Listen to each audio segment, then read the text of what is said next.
Hey, it's Dansonn here with my first ever beat breakdown where I'm going to be breaking down my beat, reflect, and share a little bit about my creative process.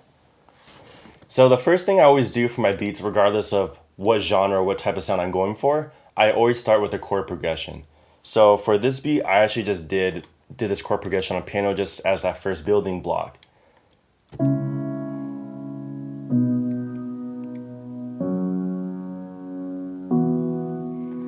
So as you can hear, the chord progression is honestly very simple. So a lot of this beat really comes down to layering and bringing interesting textures and elements on this track to really fill it out and make it something that's actually interesting. So the next thing I usually do is add in the bass line. So I found a couple of cool bass instruments, like an 808, a distorted bass, and this low bass guitar that when you combine them, it made a really cool, raw, high energy sound. So when I put them all together with the piano, I got this.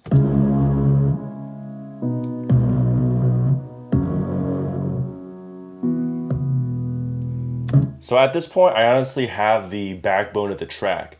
And I personally like to add a lot more instruments and get all the textures in before I start adding the drums. So in this case, I went really heavy with adding more pads that keep the same melody as that piano chord progression, and just really, again, fill out this track with different textures and different feelings.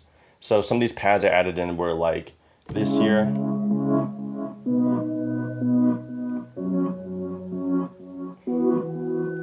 So once you add all the instruments together, you have this right here. So at this point, I'm pretty happy with where the beat is, so I'll usually throw in the drums on this part. So again, I wanted to keep this beat pretty simple and open for a vocalist to really have flexibility to work on their track and take it whatever direction they wanted to. So I kept this drum pattern super simple, as you can hear right here.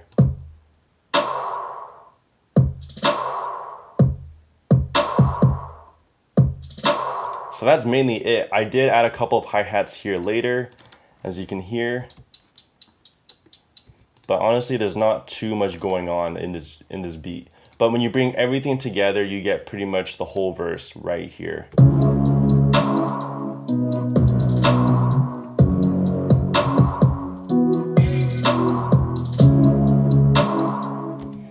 So the hook part of the beat is honestly not that different than the verse. The main difference was I added this vocal chop, which I thought was really cool and added a lot more character and color to the track.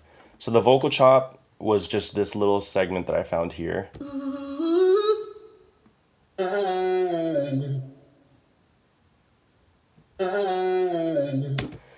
So this was one of the big ways I distinguished the hook from the rest of the track. A couple other things I did were adding other elements like white noise hits, a couple more pads, different types of percussion to keep it a little more interesting and again more dynamic from the rest of the track. So when you put everything together for the hook, you got this really full, rich sound that I was very happy with. When you put everything together, it sounded a little bit like.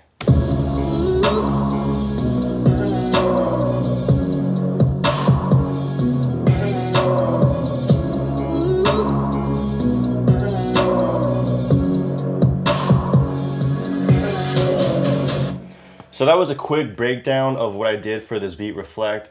It's very big picture. I didn't go super in depth, but honestly, I take the same approach for all of my music that I make. It really comes down to keeping it simple, not overcomplicating anything, and really making sure you choose the right sounds that work for whatever direction you're trying to achieve.